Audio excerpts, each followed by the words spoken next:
बिस्मिल्लाहिर्रहमानिर्रहीम।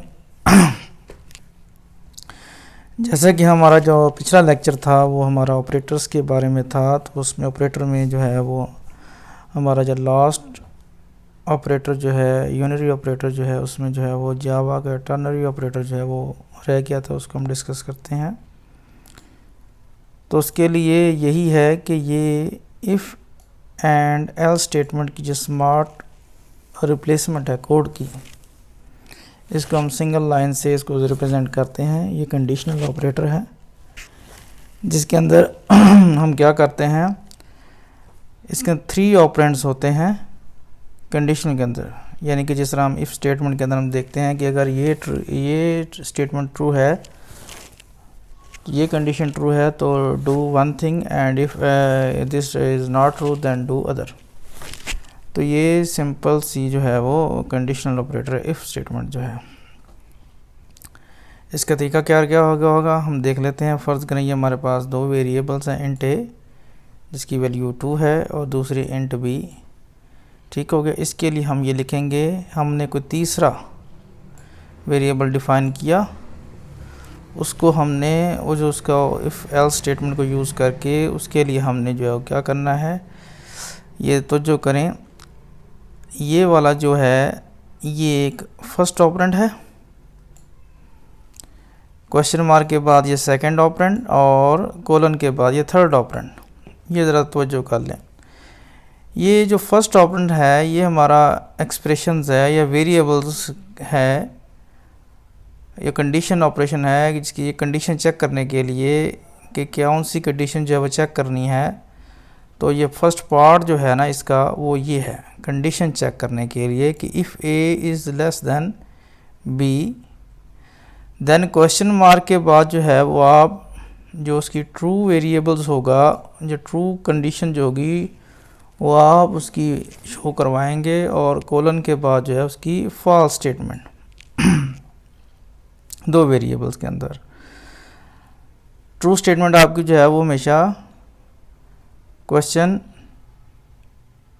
मार्क के बाद आएगी, और जो फॉल्स स्टेटमेंट है, जो फॉल्स वेरिएबल जो वेरिएबल्स फॉल्स वैल्यू रखता है वो आप जो है कोलन के बाद रखेंगे, और इसको हम कहते हैं प्रिंट कर दें मिनिमम। इस सारे एक्सप्रेशंस को हमने एक वेरिएबल मिनिमम के अंदर जो है इंटीजर के अंदर उसको हमने स्टोर कर दिया है। तो ये देखें इसकी आउटपुट जो है वो 2 नज़र आ रही है। देखें ज़रा, अगर हम ए 2 रख दें, कोलन बी की जगह 5, कहते हैं ए इज़ लेस देन बी, तो ये ट्रू कंडीशन है। तो ट्रू कंडीशन में जो ए जो है वो हमने जो है वो रखा था उसके पास, तो उसकी वैल्यू ये हमारे पास सामने आ गई। अब हम इसकी एग्जांपल जो है वो इसकी प्रैक्टिस से करते हैं, फिर इसको समझते हैं कि क्या क्या इसके जो है वो रिज़ल्ट्स हैं और क्या इसके जो हम देखेंगे कि अगर कोई मसला है तो उसको हम हल करें। जी हम जो है इसकी एग्जांपल करते हैं। न्यू क्लास, हर एक की नई क्लास बनाते हैं ताकि हमें पता चल जाए कि इसके जो है वो एग्जांपल मुख्तलिफ है। टर्नरी एग्जांपल, ये हमने क्लास बना ली, इसी के अंदर हम इसको चेक करेंगे। इसके अंदर हमने क्या किया, हमने जो है मेन मेथड बना लिया।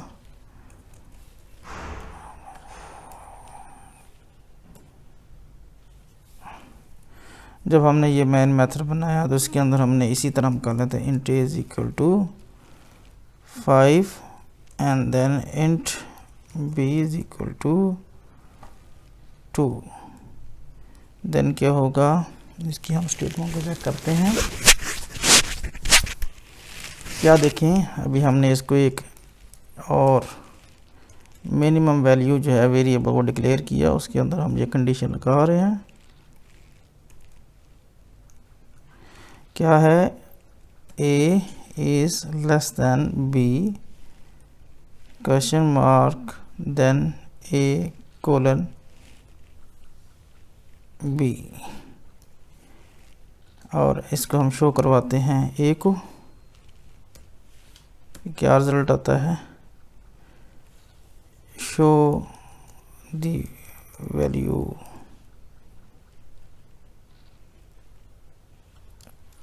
stored मिन वेरिएबल। अब मिन वेरिएबल के अंदर कौन सी वैल्यू आएगी वो हम देखते हैं, प्लस मिनिमम वैल्यू जो है वो क्या आएगी। इसको हम रन कर लेते हैं।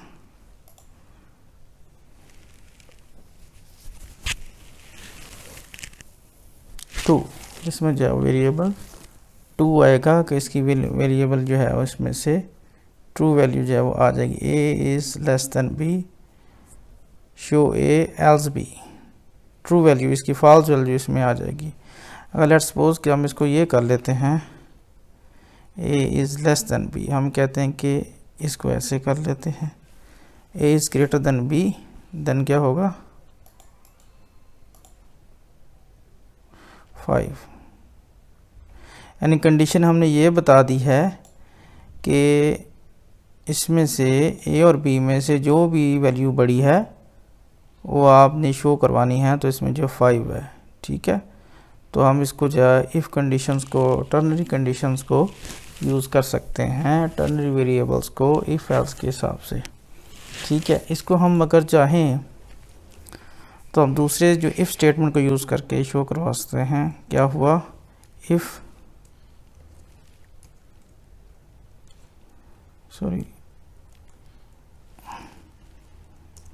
If A is greater than B, then show करवा दो क्या बोला, मिन वैल्यू। इसके अंदर भी हम शो करवा के देखते हैं भी क्या इसमें जो है वो यही चीज़ रिजल्ट्स आएंगे या हमारे पास कुछ और आएगा। हाँ जी, ये देखें इसमें भी वही वैल्यू जो है हमारे पास आ गई है, इसमें कोई इशू नहीं बना। असल में ये टर्नरी ऑपरेटर जो एक स्मार्ट कोडिंग है, बजाय ये हम किसी को 3 लाइन में लिखें, हम जस्ट ओनली एक सिंगल लाइन में ये सारा जो रिजल्ट है इफ स्टेटमेंट को हम बुला सकते हैं। इस तरह अगर हम जो इसको कह दें कि A is less than B, तो फिर क्या करेगा, फिर इसमें रिजल्ट जो हैं वो हमारे पास दूसरे आ जाएंगे। ठीक हो गया। अब मिन क्या आएगा 5, ठीक हो गया। A is less than B. अब इसको उधर कर लेते हैं, ये वाली भी, तो ये देखें, इसको रन कर लें, 2 आ गया। ठीक है जी, मिनिमम वैल्यू अब 2 आ गई। अच्छा जी, तो इससे पता चल गया आपको टर्नरी ऑपरेशन जो है वो हमारे पास जो है वो आ गया है। अब देखें, अब आप देखेंगे कि ये वाली जो नीचे वाली जो कोड ऑफ लाइन है वो ये नहीं चली। इसमें कहा है कि अगर ए जो है छोटा है बी से तो देन प्रिंट मिनिमम। अब चूंकि ए हमारा पास बड़ा है और बी छोटा है, तो इसका मतलब है कि ये कंडीशन फॉल्स हो रही है, तो ये इसी वजह से नीचे वाली जो लाइन का उसका रिज़ल्ट शो नहीं हुआ। लेकिन अगर फ़र्ज़ करें हम इसको ऐसे करते हैं, ए is greater than B, then ये शो करेगा, तो फिर हम इसको जो है वो चलाते हैं, फिर ये देख लें कि ये चीज़ आ गई। ठीक है, ये कंडीशन इसकी ट्रू हो गई। क्लियर है जी। तो ये हमारे पास सिंपल जो टर्नरी ऑपरेटर जिसको हमने यूज़ करना सीखना था वो हमने सीख लिया है। हाँ जी, जावा की जो फ्लो स्टेटमेंट है ना वो हमने पढ़नी है। फ्लो स्टेटमेंट इन जावा ये बड़ी इंपॉर्टेंट चीज़ें हैं। ठीक है, ये जितनी भी डिसीजन मेकिंग होती ना हमने करनी होती है, डिसीजन लेना होता है, तो उसके लिए यूज़ होती हैं इफ़ एल्स। ठीक है, हो सकता है आपने पहले प्रोग्रामिंग के अंदर जब इसको यूज़ किया हो, इस्तेमाल किया हो, तो ये बहुत लाजमी है, तो इसको हमने सीखना है। इसमें मेन जो है वो सबसे पहले इफ़ है। ठीक है जी, ये कंडीशंस है इफ़, उसके बाद एल्स है, फिर एल्स इफ़ है, देन फिर जो स्विच स्टेटमेंट है, फिर वाइल है, फिर फॉर है। इसके अलावा भी काफ़ी सारी हैं, लेकिन फ़िलहाल अभी जो हम इसको डिस्कस करेंगे। ठीक है, ये कौन कौन सी है। इफ़ में भी, इसमें भी सिर्फ आज हम जो है सिर्फ इफ़ वाली कंडीशंस को यूज़ करना सीखेंगे, इसकी प्रैक्टिस करेंगे भी कैसे इफ़ एल्स और एल्स इफ़ को यूज़ करते हैं। ठीक है, आज हमने कौन सी सीखनी है, सिर्फ 3 ये statements, if else else if. ठीक ठीक, इनको यूज़ करने का तरीका देखना है कि ये क्यों इस्तेमाल होते हैं। ये कंडीशनल स्टेटमेंट्स हैं, इनको यूज़ करना हमारी प्रोग्रामिंग का एक बुनियादी जो है ना वो जुज़्व है, जिसको सीखे बगैर हम आगे नहीं जा सकेंगे। ठीक है जी, ठीक होगी बात। अच्छा, इसमें क्या है, अब इसमें सबसे पहले जावा की इफ़ स्टेटमेंट को हम यूज़ करेंगे। ये सामने देखें, कहता है जावा की इफ़ स्टेटमेंट में ये है कि टेस्ट द कंडीशन, कोई भी कंडीशन उसको टेस्ट करने के लिए यूज़ करते हैं। It executes the if block if condition is true, अगर तो कंडीशन ट्रू होगी ना तो फिर ये इफ़ स्टेटमेंट चलेगी, अदरवाइज़ नहीं चलेगी। ठीक है, यानी अगर हमने कोई प्रोग्राम चलाया है उससे हम कह रहे हैं यूज़र से जनाब कि जनाब ये अगर तुम्हारे पास इसकी वैल्यू अगर ये होगी तो फिर ये कंडीशन चलेगी, अदरवाइज़ जो है वो आपकी स्टेटमेंट नहीं चलेगी। ठीक है, समझ आ गई। ये इसका जो तरीकाकार इसका सिंटेक्स लिखने का ये है कि इफ़ फिर छोटी ब्रैकेट में कंडीशन लिखेंगे और उसके बाद ये बॉडी जो होती है दरमियानी ब्रैकेट के अंदर उसका जो है वो हम कोई सा कोड लिखेंगे। ठीक है, समझ आ गई बात। अच्छा, इसका ये जो फ्लो डायग्राम नज़र आ गई है तुम्हारे सामने राइट साइड पे लिखा है ना कि हम ये स्टार्ट पॉइंट है जहाँ पर ये गोल सर्कल लगा हुआ है, हम चलते हैं फिर आगे हमारे सामने एक कंडीशन आ जाती है जो एक डायमंड की शेप में है। ठीक है, इसको जब हम चेक किया जाता है तो अगर तो कहता है ट्रू होगी तो फिर ये इस साइड पे इफ़ कोड वाली चली जाएगी और अगर फॉल्स होगी तो ये इधर चली जाएगी। अब इसमें सिर्फ जो फॉल्स में क्या हो रहा है हमने उसको नहीं देखना कि फॉल्स स्टेटमेंट में क्या होगा। अगर तो स्टेटमेंट ट्रू होगी ना तो वो ऑटोमेटिकली जो है वो कोड आगे चलेगा और आगे हमें चीज़ें शो हो जाएंगी। ठीक है, आउटपुट हमें यहाँ पर नज़र आ जाएगी। अगर ऐसा नहीं होगा तो फिर वो ये हमें कंडीशन जो है वो कोई यूज़ उसका फ़ायदा नहीं होगा, वो हमें फॉल्स के अंदर क्या चीज़ आएगी वो उसको हम उससे हमें कोई सरोकार नहीं होगा, सिर्फ ट्रू कंडीशन जो है वो शो होगी। ठीक है जी, समझ आ गई बात। अच्छा जी, अब हम इसको जो है इसकी जो है एग्जीक्यूशन करके इसको देखते हैं, एक एग्जाम्पल चला के देखते हैं। अच्छा जी, अब हम जो है स्टेटमेंट चलाने के लिए एक नई एग्जाम्पल बनाते हैं। If statement EXE example. ठीक है, इसको चेक करने के लिए अब इसके अंदर हम सबसे पहले जो है पब्लिक स्टैटिक वाइड मेन बना मेथड बनाएंगे। अच्छा, ये देखो जब तुम अपने सिस्टम से ये देखो या तवज्जो करना, ये पूरा जो है पब्लिक स्टैटिक वाइड मेन लिखेंगे ना तो हमें थोड़ा टाइम लग जाता है। तो हम क्या करते हैं, पब्लिक का P, स्टैटिक का S, वाइड का V और मेन का M डाला और टैब का बटन दबाना तो ये उसने लिख दिया हमारे लिए।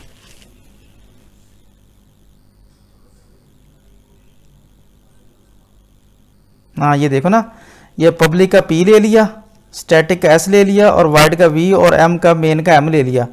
ये मैं तुम्हें फिर दोबारा लिखना है, देखिए ज़रा PSVM, टैब का बटन दबाओगे, टैब का बटन ऊपर तुम्हारे बना हुआ है ना कीबोर्ड के ऊपर जिस पे 2 लाइनें बनी हुई हैं, एरो साइन टैब लिखा होता है। तो जब उसको प्रेस करोगे ना तो वो ये तुम्हारे पास ये ऑटोमेटिकली ये कोड हमें लिखा हुआ नज़र आ जाएगा। तो इसलिए जो है ये स्मार्ट कोडिंग के लिए यूज़ करते हैं ताकि हमें हर दफ़ा जो है इतनी बड़ी बड़ी जो रकमें हैं ना, जो स्टेटमेंट्स हैं वो लिखने की ज़रूरत ना पड़े। PSVM लिखेंगे तो पब्लिक स्टैटिक वाइड मेन लिखा आ जाएगा। ठीक है, अच्छा अब आ जाए हमारे पास int a is equal to 5। ये हमारे पास देखो ज़रा, a इज़ इक्वल टू 5, ये इंटीजर है हमारे पास। अब हम चेक करना चाहते हैं इफ़, ठीक है, if a is greater then 0, कहता है अगर जो है वो a 0 से बड़ा है। ठीक है जी, तो फिर कहता है कि आप इस तरह करें कि उसको जो है वो शो करवा दें कि क्या शो करवाएं। अब सिस्टम डॉट आउट, अब सिस्टम डॉट आउट के लिए SOUT टैब डाला तो system dot out dot print line लग गया। ठीक है,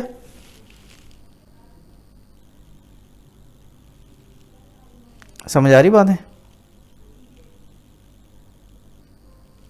हाँ, SOUT लिखोगे ना तो system dot out print line जो है ऑटोमेटिक लिखा आ जाए। कैसे बोला, SOUT टैब का बटन दबाओगे तो system dot out dot print line आ गया। ठीक है, इस वीडियो को जब गौर से देखो फिर तुम्हें ये भूलेगी नहीं ये चीज़ें। तो इसको मैं डिलीट करता हूँ। यहाँ करते system dot out dot print line, हम यहाँ करेंगे a इज़ ग्रेटर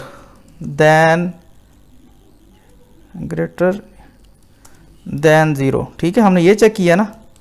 अब देखिए अगर तो ये कंडीशन ट्रू होगी फिर जो चल जाएगी, अदरवाइज हमें कुछ नहीं शो होएगा। ठीक है, अब इसको हम चलाते हैं, ज़रा इसको रन कर लेते हैं।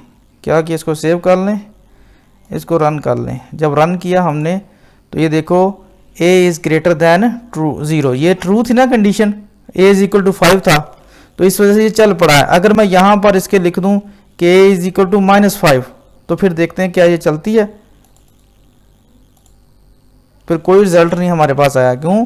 क्योंकि ये सिर्फ इफ़ जब एक चीज़ यूज़ करते हैं तो अगर तो हमारे पास रिजल्ट उसका ट्रू आता है तो फिर वो कोड शो होना है, अदरवाइज जो है वो कुछ हमें कुछ रिजल्ट नहीं आएगा।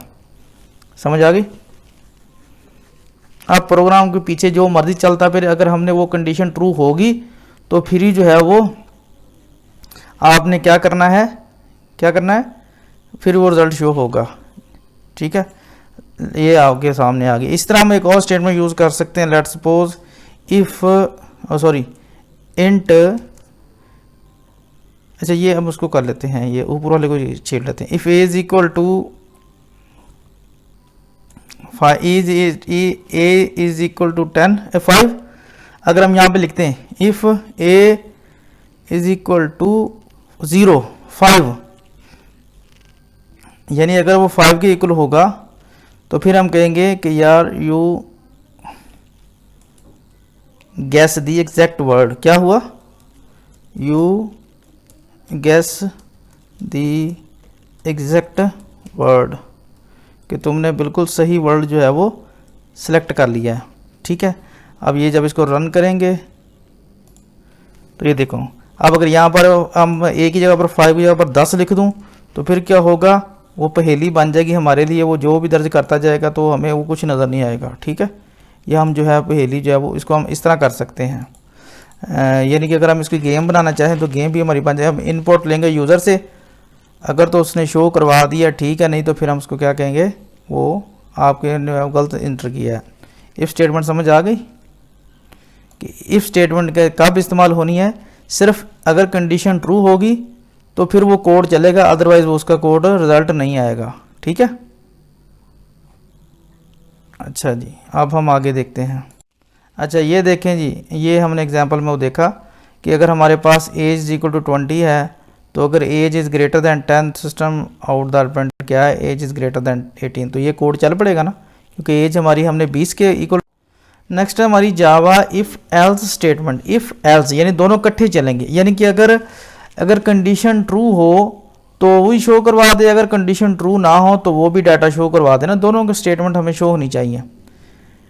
सही है बात? इफ़ में और एल्स इफ़ में क्या फ़र्क आएगा कि दोनों जो है, दोनों कोड जो है वो हमें दोनों बॉडीज़ के अंदर जो कोड है वो हम उसको एग्जीक्यूट या रन करेंगे। कहता है कि Java if statement also test the condition if execute the if block if condition is true otherwise else block is executed. यानी कि अगर चीज़ इन दोनों में से एक चीज़ चलेगी, अगर तो कंडीशन ट्रू होगी तो ट्रू वाली साइड चल जाएगी ये वाली, और अगर ट्रू ना हुई तो एल्स वाली कंडीशन ही चलेगी। ठीक है, ठीक हो गया, आसान है, मुश्किल नहीं। हाँ, इफ़ ऊपर वाली कंडीशन एल से ऊपर वाली ये वाली चलेगी ना, ये वाली अगर ट्रू ना हुई तो नीचे वाली चलेगी। सही है बात? यानी चलनी दोनों में से एक ही है। फिर हम चेक कर सकते हैं ना कि हमारी कंडीशंस क्या है। तो ये इफ़ एल्स स्टेटमेंट जो है ना, ये बहुत यूज़ होती है हमारी प्रोग्रामिंग के अंदर। इसके ऊपर मज़ीद जितनी प्रैक्टिस करना, जितने भी तुम्हारे सवाल बनते हों अपनी तरफ से जो है ना, इसको सोच सोच के इसको यूज़ करना तुमने अपने हैंडी का लेना, ताकि तुम्हें कोई समझ ना आए। इफ़ एल्स स्टेटमेंट, ठीक है, अगर ये ठीक है, अगर कंडीशन ट्रू है तो ट्रू वाला कोड चलेगा, अगर ट्रू नहीं है तो फॉल्स वाला कोड जो है वो चलेगा। दोनों कोडों में से एक कोड जो है वो लाजमी एग्जीक्यूट होगा। ठीक है जी, इसमें आगे देखें। अब ये इसका फ्लो डायग्राम है कि ये हमारे पास स्टार्ट कंडीशंस है, हमने कंडीशन चेक की, अगर फॉल्स होगी तो हम इस तरफ को आ जाएंगे, एल्स कोड वाला चल जाएगा, अगर हमारी ट्रू हुई तो इफ़ कोड चल जाएगा। ठीक है, और इन दोनों में से चलने के बाद हमारे पास, यानी ये जब इफ़ स्टेट के बाद जो रिजल्ट आएगा वो यहाँ पर हमें शो हो जाएगा। ठीक है जी, इस फ्लो डायग्राम से आपको बड़ी अच्छी किस्म की जो है मदद हासिल हो रही है। सही है जी, ठीक है, हाँ जी। ले जी, अब हम इफ़ एल्स की स्टेटमेंट को चेक करेंगे और इसको हम ज़रा सारा रिमूव कर लेते हैं, ये हमारी जो कंडीशंस हैं इसको, ताकि नए सिरे से करें। Int A is equal to 5, ठीक है, int B is equal to 10, ठीक है, समझ आ गई। अच्छा, अब लिख दो इफ़, अब हम कंडीशन चेक करने लगे हैं।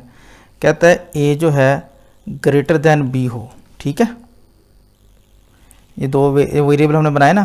कहता है अगर ए जो है वो बड़ा हो बी से तो फिर आपने ये स्टेटमेंट चलानी है, एल्स आप ये करेंगे, ठीक है। ये हम पहले इसकी ब्रैकेट डाल के ना, ये हम चलाने भाग बॉडी हम इसकी देते हैं ELSE, ठीक हो गया। ये देखो अब हम इसके अंदर इसका कोड लिखते हैं। अगर कहता है if A is greater then B तो हम लिखते हैं SOUT, SOUT हम लिखते हैं कि क्या लिखेंगे A, हाँ क्या लिखेंगे, A is greater then A is greater than B and true condition,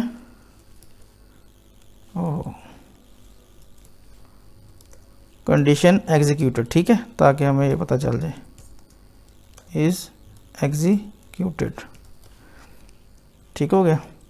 अच्छा अगर ये ट्रू ना हो तो फिर हम क्या लिखते हैं, सिस्टम डॉट आउट, ओ सॉरी, इसको इकट्ठा स्पीड से लिखना है फिर ये हुआ करेगा, ठीक है।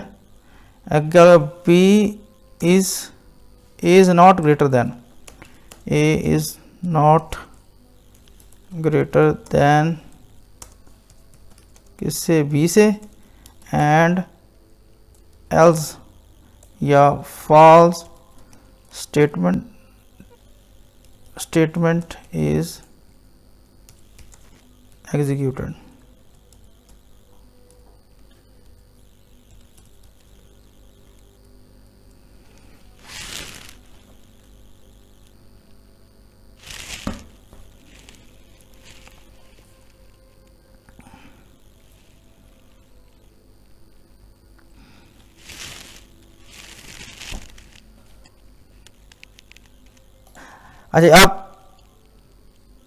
अच्छा दोबारा करना पड़ेगा कि मैं दोबारा करूँ। हाँ जी ये देखें इफ़ एल्स स्टेटमेंट की एग्जांपल जो है कि नंबर हमने पास अगर 13 है, ठीक है, check number is modulus of 2 is equal to 0, यानी अगर ये इवन ऑड नंबर चेक करने का ये एक हमारे पास एग्जांपल है कि हमने ये अगर कोई यूज़र हमसे इंटर करता है कि अगर उसने नंबर हमें कोई दिया हो तो हम उसको चेक करेंगे क्या ये इवन है या ऑड है। तो अगर हम ये देखो उसके लिए कंडीशन लगा दिया, if number is modulus of 2 is equal to 0, यानी हम किसी भी नंबर का अगर हम उसका मॉडुलस लेते हैं और मॉडुलस की वैल्यू जो है वो 0 के बराबर आ जाती है तो हमने उसको इवन नंबर कहेंगे, अदरवाइज़ क्या कहेंगे उसको ऑड नंबर। ये हमने पिछले लेक्चर के अंदर पढ़ा था कि मॉडुलस जो होता है वो क्या करता है कि अगर हमारे पास लेट्स सपोज, ये मैं आपको भी समझाता हूँ कि अगर हमारे पास 5/3 हो, क्या हो 5/3 तकसीम 3 हो तो 3 को जब तकसीम करते हैं 5 के साथ, 5 एक बार 3 एक बार 3 आएगा तो जो 2 होता है ना वो क्या बचता है, बाकी बचता है। तो ये मॉडुलस जो होता है वो बाकी वाली रकम को हमें बयान करके देता है।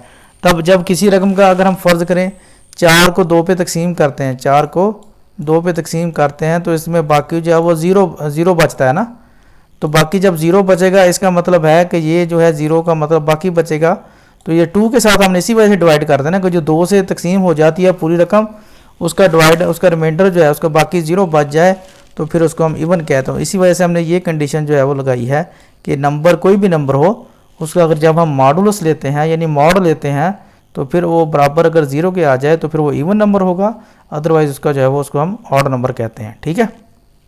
इसकी एग्जांपल तुमने अपने पास जो अपने पास नेटबीन के अंदर जो इसको चला के देख लेनी है, ठीक है जी। उसके बाद है if else if ladder statement, ये उसके बाद जो है वो तकरीबन इफ़ एल्स इफ़ की जो है लास्ट कंडीशन है, लास्ट स्टेटमेंट है, लास्ट तरीक़ाकार है। ये लेडर का मतलब सीडी को कहते हैं ना कि चलती जाए बेशुमार जो स्टेटमेंट्स हों इफ़ की उसको चेक करते जाएँ, जो सही होगी वो उसमें से चल पड़ेगी, अगर सही नहीं होगी तो ख़ास वाला कोड चल जाएगा। ये देखो तुम्हारे सामने। अच्छा इसमें जो है क्या है, इफ़ कंडीशन 1 है अगर वो ट्रू हो जाए तो वो चलेगी, अगर एल्स इफ़ कंडीशन 2 है वो ट्रू, हाँ तीसरे, हाँ अगर इनमें से कोई भी नहीं सही तो ये एल्स वाली चलेगी, यानी आखिर में एल्स में हम कोड लिख देंगे ना। ये पहली देखो ज़रा, पहली इफ़ चल रही उसके अंदर एल्स इफ़ फिर आखिर में एल्स, यानी अगर सारी कंडीशंस में कोई भी कंडीशन ट्रू नहीं है तो फिर कुछ तो इसको बताना है ना हमने कि जनाब ये चीज़ आपकी सही है या नहीं, ठीक है। तो हम इसको जो है वो इसकी स्टेटमेंट को हम देखते हैं, पहले हम आगे चलते हैं ताकि पता चल जाए कि आगे क्या करना है। अगली स्टेटमेंट इसमें देखो इसकी फ्लो डायग्राम है, देखो इफ़ एल्स इफ, ये देखो सबसे स्टार्ट, हाँ कंडीशन 1 है, अगर ये हाँ तो ये चल पड़ेगी, हाँ ये रिज़ल्ट आ जाएगा। अगर कंडीशन ट्रू हुई ये रिज़ल्ट आएगा, अगर 3 हुई तो फिर ये, यानी n टाइम जितनी भी होगी। अगर फॉल्स हो तो फिर ये फॉल्स वाली स्टेटमेंट चलेगी और हमें यहाँ पर जो है वो रिज़ल्ट इसका शो होगा आखिर में। ठीक होगी बात। अब इसकी एग्जांपल जो है वो देखते हैं। इसकी एग्जांपल में ये देखो, सबसे पॉजिटिव, नेगेटिव और 0 नंबर फाइंड आउट करना है। कैसे है कि अगर हमारे पास इंट नंबर 13 है, -13, कहता है if number is greater then 0 तो हम कहेंगे ये पॉजिटिव है, अगर लेस दैन 0 है तो फिर कहेंगे नेगेटिव है, अगर एल्स जो है वो 0 है। ठीक है, हाँ तो इसकी हम ये हमारे पास इसकी जब इफ़ एल्स इफ़ की हमने यूज़ करने की प्रैक्टिस की है, तो इसकी अब हम जो है प्रैक्टिकल करते हैं तो कैसे इसको परफॉर्म करेंगे। ठीक है, हाँ जी, अब हम इसको क्या करेंगे, अपनी नई कंडीशन जो है उसको चेक करते हैं, इसको सारी को डिलीट करते हैं। अब दोबारा नए सिरे से int A is equal to हम लिखते हैं -10। ठीक है, लिखते हैं क्या, इफ़, ये इसको ट्रू कर दिया। इफ़ कहता है ए इज़ ग्रेटर दैन 0। ठीक है, तो क्या होगा, एस आउट हम शो करवाते हैं कि ए इज़ पॉजिटिव। ठीक है, ए इज़ पॉजिटिव। ठीक है, अगर ए इज़ ग्रेटर दैन, अच्छा अगर ये बात होगी, अगर कहता है दूसरी कंडीशन क्या है, एल्स इफ़, एल्स इफ़ क्या है कि अगर जो है क्या कहता है, a is less then, greater than था, अब ये लेस देन 0। ठीक है, ए इज़ लेस देन, तो फिर क्या कहता है, क्या हुआ, ओहो हाँ, अब क्या होगा, कहता है हम लिखते हैं कि ए इज़ नेगेटिव नंबर। ठीक होगी, उसके बाद हम क्या करेंगे, लास्ट में थर्ड में क्या हुआ, अगर ये दोनों ही नहीं है तो फिर हम कल्ला एल्स चला लेते हैं। ठीक है, और उसमें क्या देंगे हम, उसे हम कहते हैं कि जनाब A is equal to A is 0 है। ठीक है, ये हम अभी इसको हम जो है वो करके देख लेते हैं। इसको रन करते हैं कि कौन सी स्टेटमेंट कौन सी चलनी चाहिए भी भला,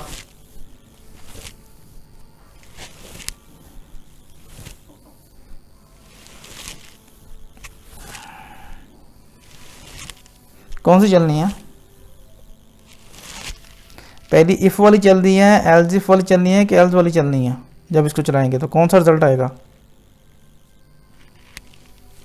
हैं?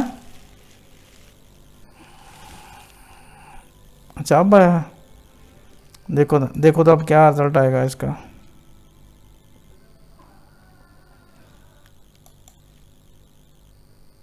पहली चलेगी नहीं यार, ए इज इक्वल टू -10 है तो ये ग्रेटर दैन 0 कैसे हो गया। हम्म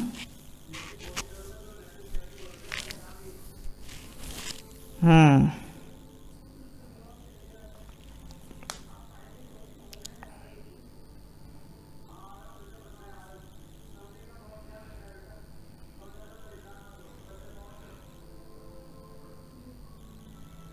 दूसरी चलेगी, इसको हम चलाते हैं। हाँ देखें, ए इज़ नेगेटिव नंबर। ठीक है, अब हम इसको पॉजिटिव कर लेते हैं भाई, देखते हैं कि क्या हुआ कि पॉजिटिव के ऊपर जो है हम क्या करते हैं, हम 100 लिख देते हैं तो फिर क्या चलेगी, फिर पहली चलनी चाहिए ना। हाँ ये देखो, ए इज़ पॉजिटिव, और अगर हम लिखते हैं कि ए इज़ इक्वल टू 0 है तो फिर क्या होगा, लास्ट वाली चलेगी। ठीक है, ए इज़ 0। ठीक है, तो ये हमारे पास जो है मुख्तलिफ डिसीजन मेकिंग के लिए इफ़ एल्स स्टेटमेंट को हमने इस्तेमाल करना सीखा है। पहले हमने इफ़ को देखा, फिर उसके बाद जो इफ़ एल्स, फिर उसके बाद जो है वो ये हमने कर दिया। ठीक है जी, ठीक होगी बात। अच्छा जी, इसको हम क्लोज़ करते हैं।